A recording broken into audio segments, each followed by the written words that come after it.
All right, welcome everybody. Nice to be here. My name is Courtney Powell. I am the Chief Operating Officer and Managing Partner of 500 Global. 500 Global is a multi-stage venture capital firm that started first in 2010 in Silicon Valley and today invests in over 80 countries around the world. We focus primarily on seed stage investments, but as we've grown, have now started investing in incredible companies all the way through their life cycle. And we're going to start today with a very quick few slides that talks about the opportunity for investing in what we call the rise markets, the 30 fastest up-and-coming markets around the world that we believe are really going to change the game for entrepreneurship. And then we've got a lovely panel with some incredible investors and entrepreneurs, and we're going to hear firsthand about their experience investing in emerging markets as well as in the US. So we will go ahead and get started. All right, so we're going to go through a little bit of data here. And as I said, we've been investing across the world for 13 years now. And we really became interested in what it is that's really driving innovation and where. So if we think about internet users worldwide, it took 20 years to get to the first 3 billion 2.5 billion internet users. It will take another 10 years to reach the next 2.5 billion users, so cutting that time in half.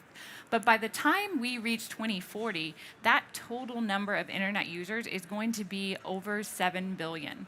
And this is a really important consideration when we start to think about the future of entrepreneurship, innovation, and technology. So what we've identified is what we're calling the global tech stack. And the global tech stack is made of software, connectivity, and hardware companies. When we think about this global tech stack and these opportunities, the market cap, the value that is going to be created across the global tech stack is over $30 trillion. And why does this matter? Today, when you hear from the investors and the operators that we're going to have on the panel, we're going to focus really specifically on startups and why startups are so critical to driving not just innovation, but long-term GDP growth across the countries that we're going to talk about. So what's incredible is that the number of startup deals has continued to rise over the years. And even more importantly, when we look at where this innovation and these startups are coming from, today we have over 50 countries that have had one unicorn created. And this is sometimes counterintuitive to what a lot of people think about when you think about innovation and technology. People think of the US, people think of China as really driving innovation. But actually, if you take a closer look, the number of total unicorns worldwide, over 50% have been founded by non-US founders. And when you take an even deeper look within the US, actually over 80% are led by non-US founders. And this is an incredible indication of just how global the entrepreneurship and startup opportunity is, and why as investors and as founders and as operators, we need to keep this front and center over the next decade. And not just that. So when we take a look at companies that have already grown past the startup stage and are now kind of multinational, what you're really seeing is that their share of revenue is coming largely from outside of the US and China as well today. And this is important when we're seeing new companies being launched and generated, you have to have that global mentality from day one. And that is very different than how things started over the past decades. In fact, if we look at the top 5 tech giants today, you can see NVIDIA, Apple, Alphabet, Microsoft, and Amazon, nearly 50% in most of these, for most of these large platforms are already coming from outside the US. All right, so today, as I said, so many people believe that really the largest opportunity is going to come from the US and China. But as I said, the way we are thinking about the future of innovation, we've identified 30 markets that we call the rise economies. So if you take a look, we are looking at Mexico, Canada, Spain, Saudi Arabia, Indonesia, India, South Korea. So many incredible markets today that we're already seeing really incredible development across the startup ecosystem. We'll dive a little bit deeper into this, and when we finish, we'll give you a QR code to be able to download this data and parse through it yourselves. But what's incredible is that if you look at these quote unquote rise markets, these 30 future economies that we see developing at an incredible rate, until 2027, the combined GDP of these rise markets are actually greater than that of the US and China. So again, from an investment opportunity, from a development opportunity, ignoring these markets would be very misdirected and really critical to keep in the top of our minds. So what is it that actually makes up the rise economies, these rise markets? Well, as for starters, the population amongst these rise markets is huge, over 300 million, over 3 billion in population when we are combining and taking a look at these markets deeper compared to that of the US and China. Additionally, we're seeing that the population growth is much more significant within these rise markets. In fact, here, if you take a look at the estimated population growth, not just of the total population, but of the youth population in particular within those markets, that tells us that this incredible technological transitions, the creation of new startup value and new innovation value is going to be continued to be driven by the youth, as well as things like the ongoing development of a network access. Network access in these rise markets is going to change everything. I think Africa is actually an incredible opportunity to look at. There you had populations that just completely passed the desktop phase, went straight to mobile, which means they leapfrogged in innovation, and today their entire economies are run off a mobile device. These are important trends to pay attention to. And of course, the advent of e-commerce that we all, within the US, the adverse of e-commerce was relatively incremental, right? So the impact across the population was incremental.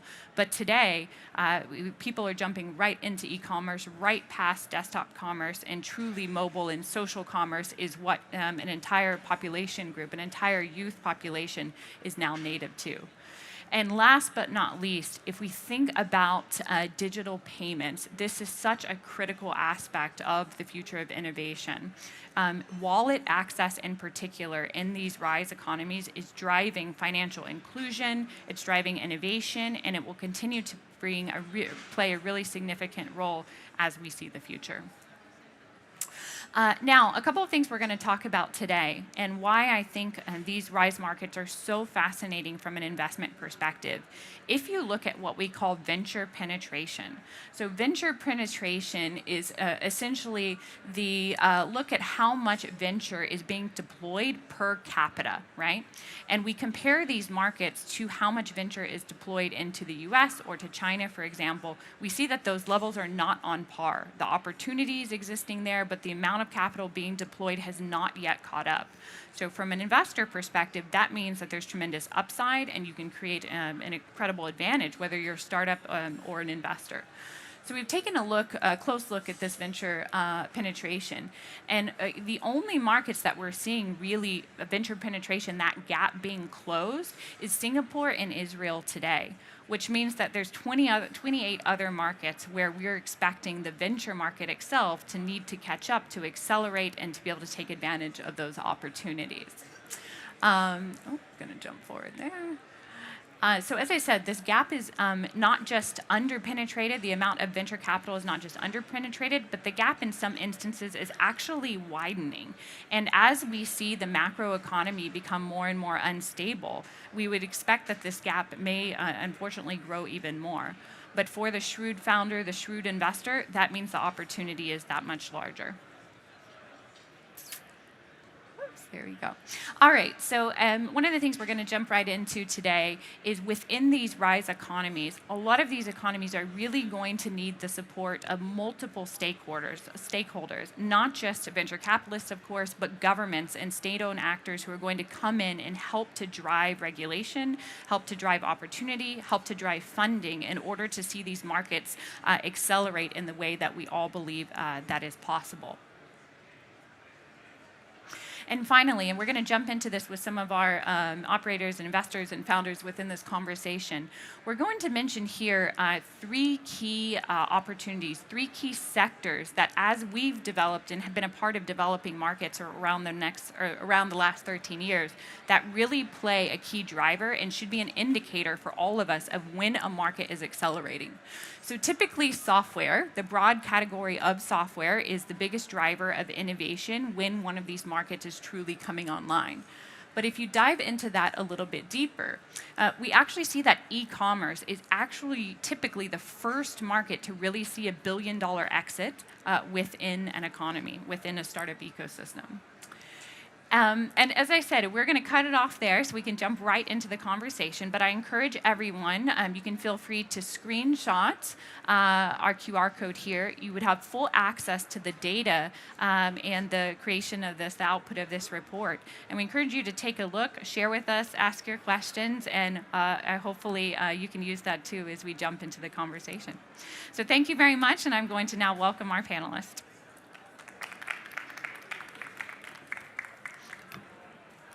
Okay. All right, so ladies and gentlemen, please join me in welcoming Alfred Chuang, the founder and CEO of Race Capital. Thank you, Alfred. Just a quick background on Alfred. He is the founder and general partner of Race Capital, recognized by Andreessen Horowitz as Silicon Valley's CEO's CEO, a very well-respected and incredible both investor and operator, which we're looking forward to hearing much more about. And next, we will welcome Mei Gao. Mei is a partner at IDG Capital, a leading China-focused alternative asset management firm with over $30 billion of assets under management. Thank you, Mei, for joining us today. Next, we have Laura Gavieri-Halaby. Thank you, Laura, for joining us. Laura is a tech entrepreneur, an investor, and operator. She's a member of the founding team at Faktory, a generative AI platform, and formerly focused on investment across Latin America with SoftBank. And last but certainly not least, here we go, we have Eric Manlunas, who is the founder and managing partner of Wavemaker Partners, an early-stage venture capital firm with cross-border investment, which he founded in 2003, and is dual-headquartered in Singapore and Los Angeles with over $900 million in assets under management.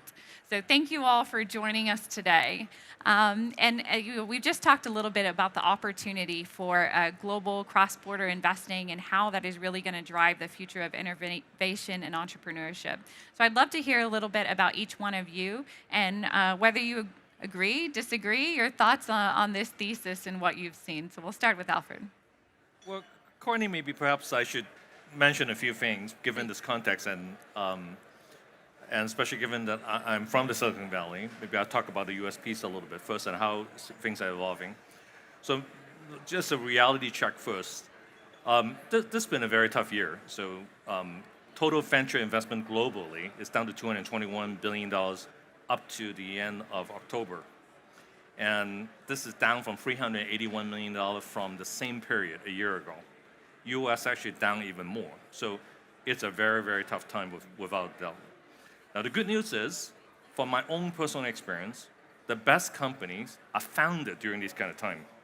So if you look at like Google was founded in 1998, really pretty horrific time right after the Asian financial crisis. And you look at then a decade later, our infamous financial crisis around the globe in 2008, we saw companies that I was very close to, like you saw the Airbnb, Uber, Slack, Cloudera. That's just so many of these successful companies were founded right in the smack of a crisis. My own experience has been, BA was founded at the end of 1994, horrifically terrible time to do this, very hard to raise capital, and then we were able to raise $50 million capital at the end, went public in 97, and then did a major left-hand pivot at the end of 1998, and our investor, which gave us $50 million private money, returned almost $7 billion of capital back to the LPs. Wow. So I don't think these things are accidents. So I think bad times are a very good time to start companies. So I think especially given now tech is global, as you have seen on your slides, I think that opportunities abound. Let's talk about what is hot. Without a doubt, AI is super hot. I think it's hard. I mean, most of the people, I think, in this conference are talking about, is it hype? Is it going to last? What's going to happen? I've been doing middleware, investing in the data, companies like Databricks from the very beginning, and all kinds of stuff. Without a doubt, this is the most profound innovation we've seen, perhaps much more exciting than the birth of the internet. Wow. So I think we're going to see insane stuff. Right now, we are only using chat as an interface, and we know business is not operated on chat. Business is operated based on automating process. So we haven't scratched the surface of the things that we need to invent to make this happen. And Alfred, quickly, you mentioned something earlier that I think the audience might be interested in, which is there had to be the not just the infrastructure available, but there had to be the quantum of data available to actually get to where we are within AI. So could you kind of quickly share that before we? So post my time when BEA got sold to Oracle in 2008, I became very focused on the subject of big data, because people have thought up to that point the operational data, the stored in relational database, was it, right? But it turns out that wasn't it, because the e-commerce business started to emerge. And when that emerged, the activities data becomes significantly more valuable and interesting to this equation. I think this must be in 2009 to 2010, my light bulb went on to say, wow, I think the future is we at some point in time will be able to use machine learning to derive decisions out of this data. But it took a long time. It took, first of all, a major movement to first get big data onto the cloud. That was a very, very big deal. It took 5-6 years of deep university research to give birth to that technology. And it took literally 10 years to mature to a point where it happened. A neural network that starting to represent the thinking of a human and be able to operate applications that way. This is very serious. And when you think about this from the global opportunity and these rising markets, does AI, does the evolution and the opportunity, is it any different from what you think about is going to be the opportunity in Silicon Valley? So the stats right now is very interesting. I did a map right before I came here of all the companies that have been founded in the last 2 years in AI, right? Surprise, surprise. 81% of them are within 60 kilometers radius from San Francisco.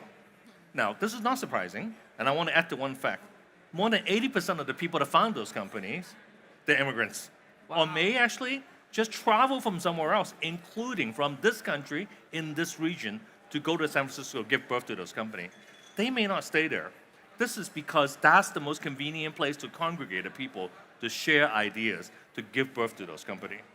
And I think along the way, that will change. And I think this time around, it's not going to be all concentrated just in Silicon Valley in terms of innovation. Once the birth process has happened, it's going to spread. Amazing. Thank you, Alfred. We'll come back to AI. May, tell us a little bit about how you're thinking of the rising economies and the areas that you're investing in. What's the opportunity? Yeah, definitely. Thank you. I think Alfred earlier mentioned that this year has been a tough year. I think it's true in lots of areas. But in the green tech sector, we're seeing actually accelerating investments. If you look at China, in 2022, it's spent 546 billion on green initiatives. That's nearly half of the global total. And we at IDG has also poured over 1.4 billion US dollars into green technologies, supporting over 100 companies that are achieving a reduction of 11 million tons of carbon emission in 2022 alone.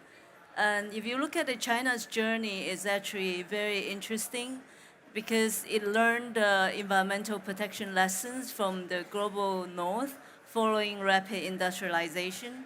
But right now, there is a rich reservoir of knowledge within China's green tech sector waiting to be shared. And we all talk about collaboration. I think this mutual exchange is not only beneficiary, it's really necessary for progress. And like to underline this spirit of cooperation, we also recently set up a joint venture with Legal & General, which is one of the largest asset managers in the world, to focus on green tech investments. Amazing. Thank you. Amazing. Well, we're going to come back to green tech. Thank you, May. Lada, what do you think about all of this? What's the opportunity here? How has it been influenced by your experience in LATAM as well? No, exciting to see that we're talking about the rising economies. I think one of the regions in the world that is more overlooked is Latin America, and you mentioned key points that are very important for the region. So Latin America, in terms of size, it's 700 million people, which is significant. Today, it holds one of the top 10 economies in the world, which is Brazil, and by 2050, we're going to have Mexico as well in the mix. It has a 6 trillion GDP, which is twice the GDP of Southeast Asia, twice the GDP of India, and half the GDP of China. And for where we're living today in terms of the need for food security and the need for natural resources that are going to be indispensable for the transition to clean energy, we also hold some of the largest reserves, including lithium. And we're still not seeing enough attention going to LATAM. And with everything that you're saying, Alfred and May, in terms of the slowdown in capital going everywhere in the world, Latin America was the one with the biggest hit. It was like I think it was minus 64% from the levels that we got in 2021 on where we have today. So there's huge opportunity in our region, and it's still overlooked. In terms of digital penetration, Courtney, that you mentioned, I think we have one of the heaviest users in the world are in LATAM. In terms of social media, we're the #1 users of WhatsApp, Netflix, Facebook. We have 3 of the largest markets for Uber. E-commerce, for example, Brazil is now getting to the levels of the US. And fintech, which you also mentioned that it's really important, we hold 25% of the world's fintechs, which is huge as well. So I think the most important part is what you said, for us to look at investment globally, and that there's an amount of opportunity that it's happening in LATAM, and we should be looking that way.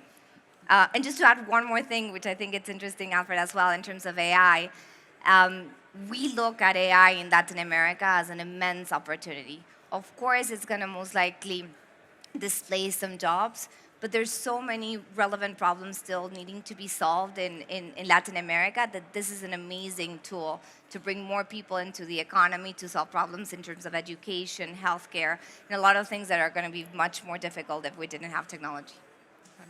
Eric, what's the opportunity?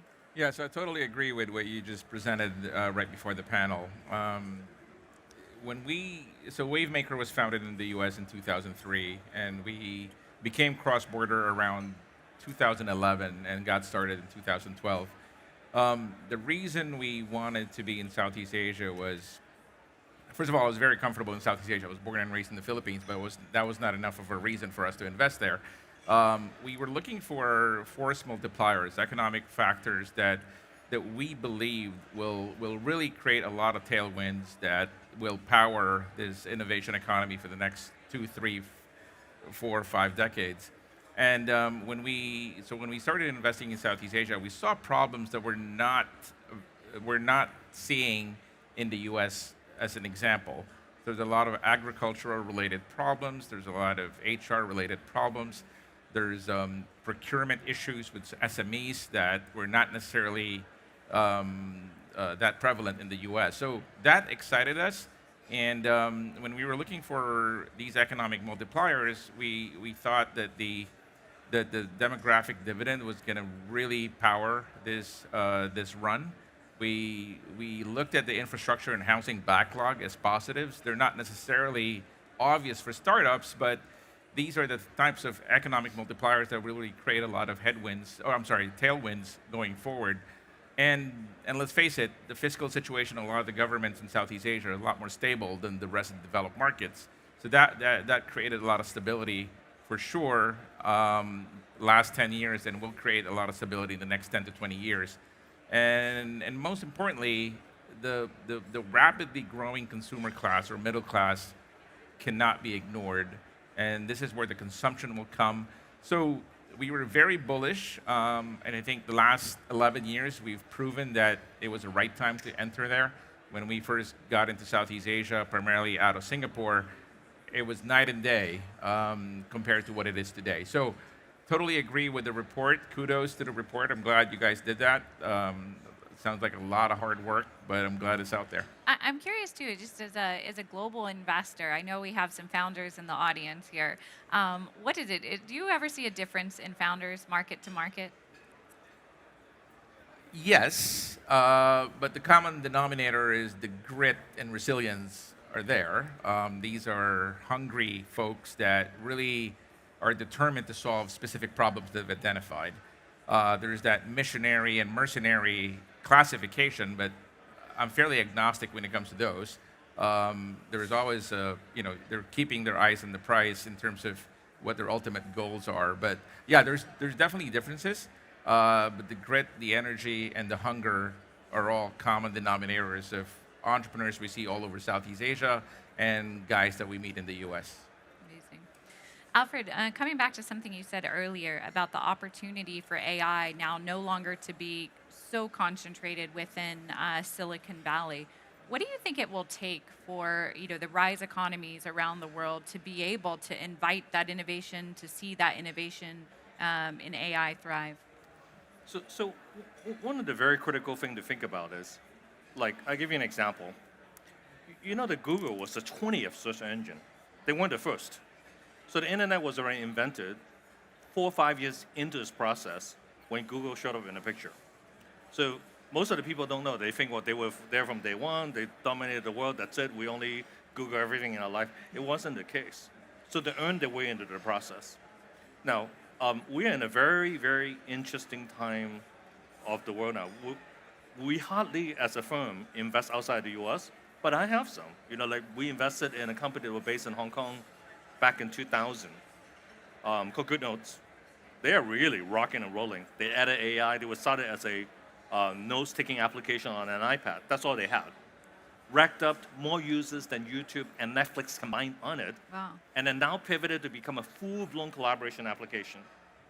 Revenue has grown 10x in its time. So it is entirely possible. And they headquarters now, they go between London and Hong Kong. And most of the developers in Spain. Incredible. So I really do believe AI, which after this first inning, will reset itself to allow everybody to do a lot of stuff. I think we all know, like for example, our Crown Prince here has bought a lot of GPUs for his own local company to train his large models, right? So I think the ambition and the talent are being groomed. I met a bunch of very notable researchers locally in this region this week. I mean, it's given me a lot of hope that we need more people to do this, right? Otherwise, normal cycle takes 10 years. Yeah. To shorten the cycle, to get AI to make it productive and ethically productive for our next generation workforce, we need more people participating. I'm actually extremely hopeful. This region, I think in Southeast Asia and Latin America, I mean, I have dabbled in the things in all these different places myself. I'm extraordinarily hopeful. Amazing. That's great to hear, and Yeah. I hope you got into that company at seed. Yeah. We're the only investor. So, yeah. Oh, even better, even better. May, what about you? I mean, you talked a little bit about green tech and the investing you're doing there. Is green tech truly a global opportunity, or are we going to see, what do we need to see from in these ecosystems around the world?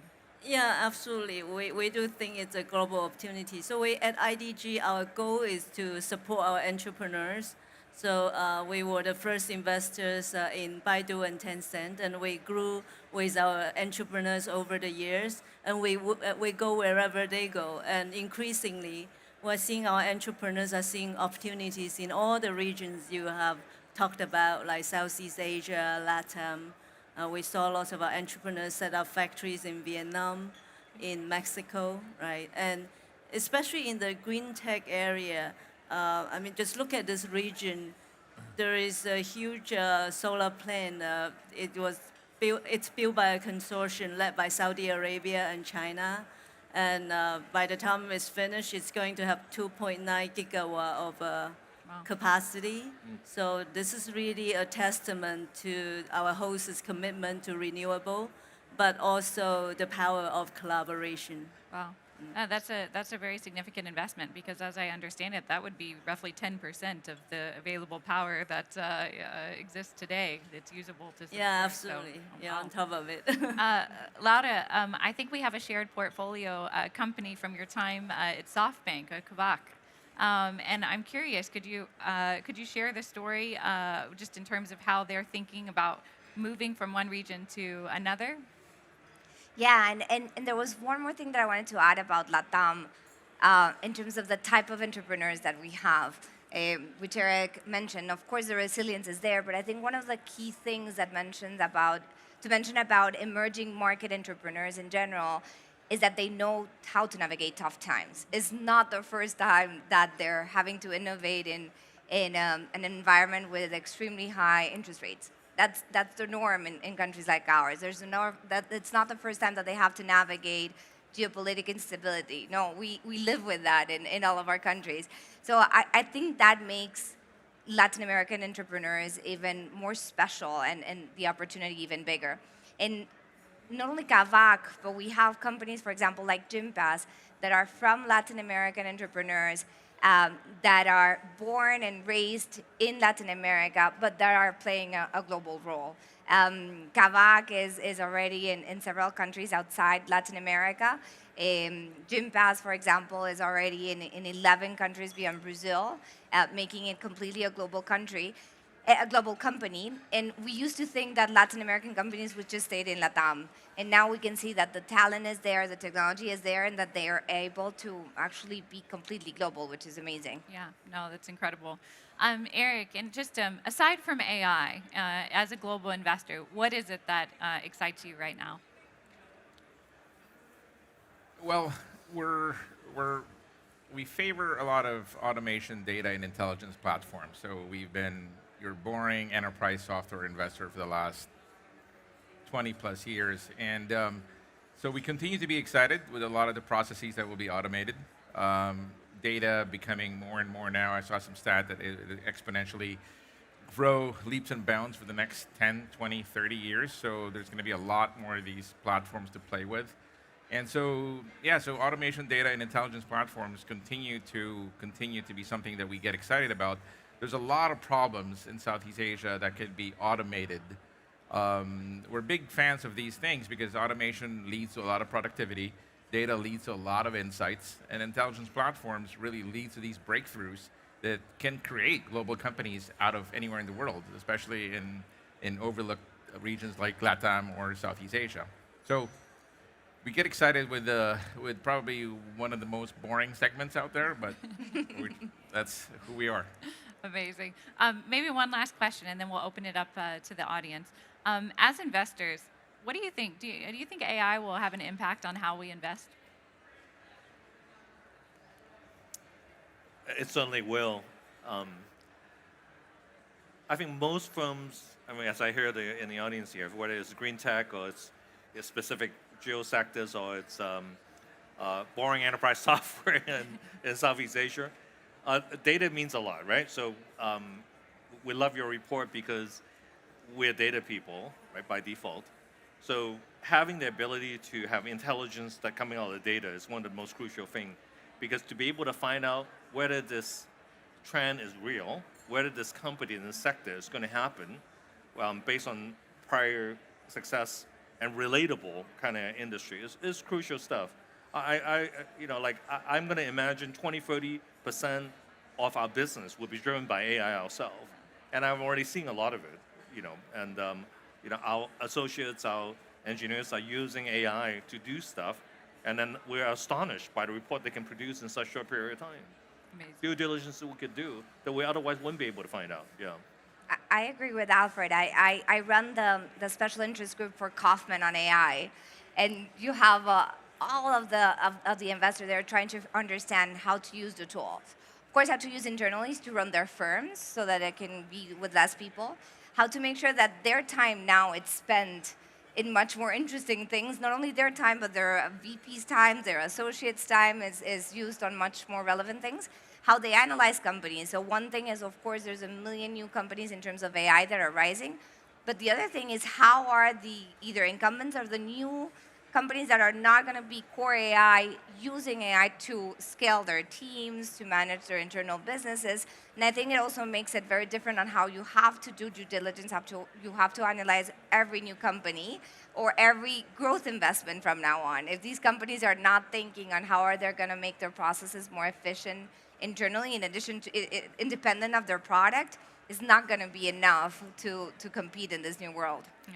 Courtney, actually, we recently invested in a AI sales company. So we rarely that we do this kind of stuff. It's a company called Persona. A couple of very smart founders came out of LinkedIn for many years. In fact, Edith, my partner Edith, she's very adventurous. So she decided to become a customer herself and run it to find companies, to find investors through the software. So we're dogfooding our own investment, That's amazing. and that's very hard to do in normal circumstances. But I think in AI, Yeah. this will change a lot of that kind of things. Yeah, Great point. yeah. So obviously at IDG, we are a technology-first company. We have our fingers on the pulse. So obviously thinking AI is going to disrupt everything. But in my volunteer activities, I also serve as a governor on the CFA Institute, the Chartered Financial Analyst Institute. And we have been also like zero focus on AI, how it's going to disrupt the industry. So our focus has been not only how AI is going to improve investments, but how to help the people that might be displaced by the AI innovation to make sure that they are reskilled and have the skill set that is required to succeed in the asset management space, which we think is going to be different than today's. I hope so. I think it will affect the way investors behave, the way investors pick their investments. My 5-year goal is for AI to make me irrelevant. And the reason I say that is because I think there's a lot of things that machines can do better than humans. That's not to minimize the human interface. I think the human interface will still be there and it will still be very important. But a lot of the things that could be automated will, I think, create a lot more convenience, so to speak. You can use your time in better ways than just doing the same things that a machine can do for you. So we'll see. I think humans will still be around, but I think humans. Let's hope so. I think AI will take over a lot of industries, including the investment industry. Amazing. Any audience questions? We're happy to take.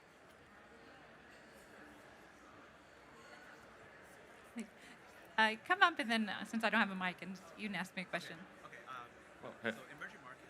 Ah, perfect. Thank you. Right, thank you for the great chat. So emerging markets has always been growing faster than mature markets. But curious, how do you all assess? Are there specific factors you look at that say, okay, this is the factor that's going to de-risk this market? For example, going to Southeast Asia, LATAM, China. What are some de-risking factors you say, okay, now is the time to really start investing in these opportunities? We're looking at emerging markets.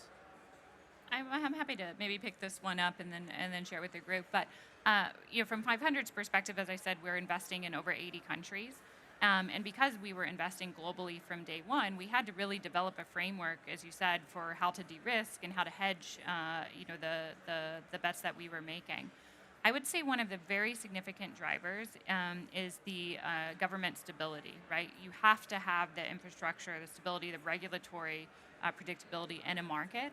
And what that often means is that if you're considering one region versus the other, it's identifying what country within the region has the most stable economy, has the most stable regulatory framework, and the desire to then really become kind of a hub, if you will, for startups. So for us, it's a little bit less about a region and more about identifying the right country within the region that is going to be, that real cornerstone of the market broadly.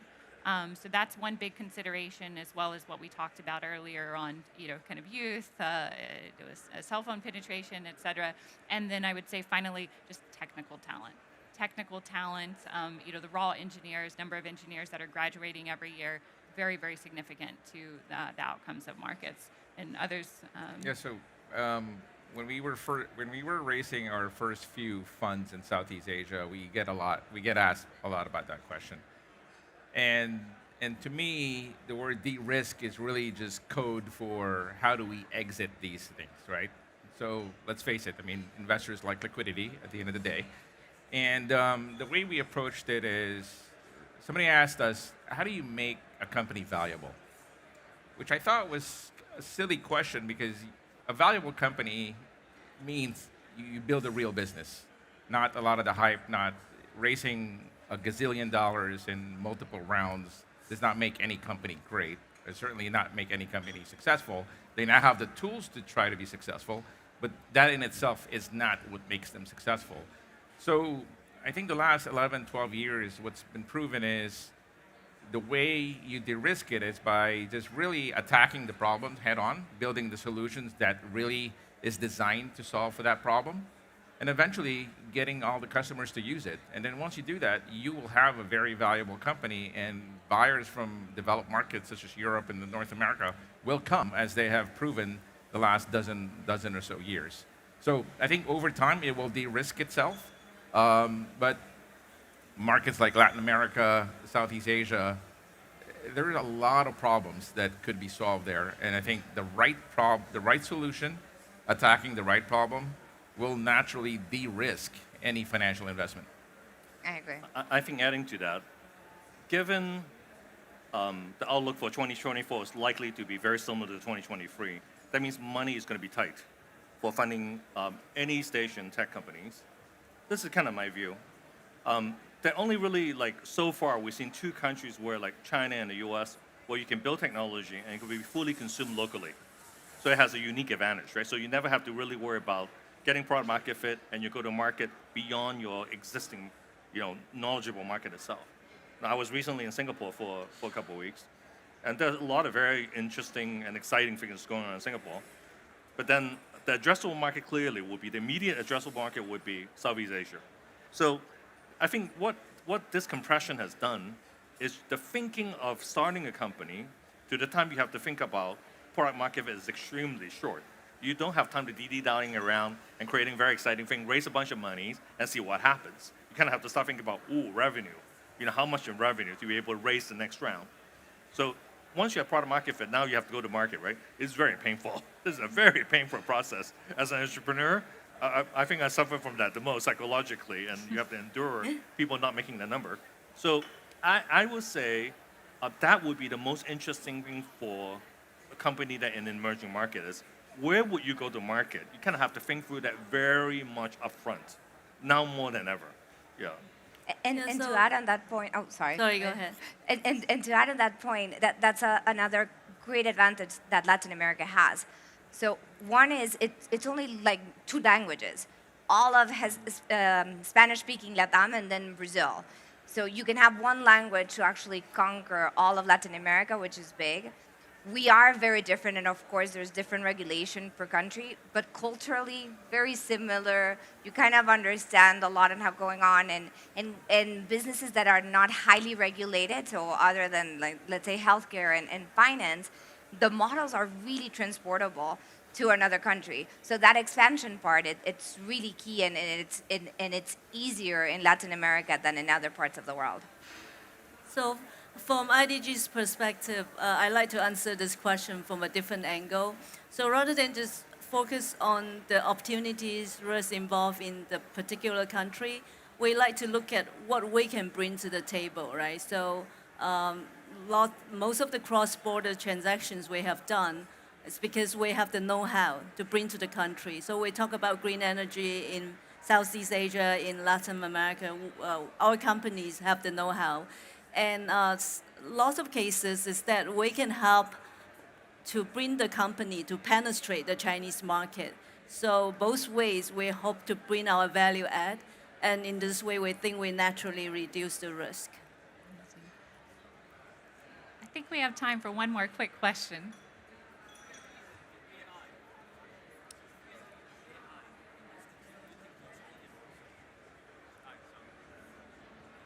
If we agree that AI is contributing to its own evolution as a factor, to what extent it will concentrate the innovation in terms of geographical area or spread it, and for that matter, also Can you get closer? Yeah, the concentrate. So if we agree that AI is contributing to its own evolution, to what extent this factor is help concentrating the innovation in a specific area, for example, when you say San Francisco, or spread it globally, and the same, the advancement of a particular company that developed AI models for specific industries. Well, first of all, I think we are bundling a lot of different tech now in the category AI. Actually, there's no tag company is not tagging AI on top of the company itself. So this is a very confusing field. I think if you go ask around anybody doing anything in any of these groups, they say, "Are you doing any AI?" They're doing everything AI. So we're witnessing that. So let's dissect that a little bit. Obviously, the things that we are now most experiencing with is the results of the large language model, the model that they change. So the more data they have, the more GPUs, and the faster we can run the algorithm, they'll be able to change all the inferences and be able to answer the question for you. It's one type. And I think that ultimately, in time, is going to be a commodity. Because look at what happened to search, right? They don't have to monetize directly through their technology. So if you ask me, I'm actually quite worried about OpenAI. I'm actually on the opposite of the spectrum. For them to be able to grow revenue the way they're growing by selling the technology directly, over time it likely will be replaced by revenue that will be sold indirectly by some other means that will be embedded this inside. The more exciting opportunity will be all the things that alongside with this, which is like governance, right? How do you curb hallucination, right? This is in healthcare, you can't give us a random answer. The person will die. So this is life and death matter. So when we implement those are responsibility. So I think these things are going to take on life of its own. Verticalization likely will happen much faster than the internet. Internet was first started with just purely e-commerce before it got rolled over to a lot of different things. This, I think, will be different. This is going to see specialization very, very quickly. And then different country that has ability to go specialize them will take advantage and grab them. So I think the chances of AI being much more global in its birth is significantly higher than the whole everything else that we've seen, whether it's internet or mobile or social. This will be serious. I am extremely hopeful, which is why I think it's time to travel around to see the world, to establish new connections, because I think the founders we're about to meet might not be just from Silicon Valley. This is just a kickstart. Once it kickstarted, the picture will change. Yeah. I once heard that somebody said, I forgot who now, that AI will be bigger than fire and electricity. Yeah. which I tend to agree with. So I'm sure way back then nobody complained about the invention of fire and nobody complained about the invention of electricity. So I don't know what the hoopla is, why everybody's sort of scared about it. You kind of just have to embrace it. But anyway, so just Well, on that note, thank you all so much for the wonderful chat, and looking forward to getting connected with everyone. Thank you so much.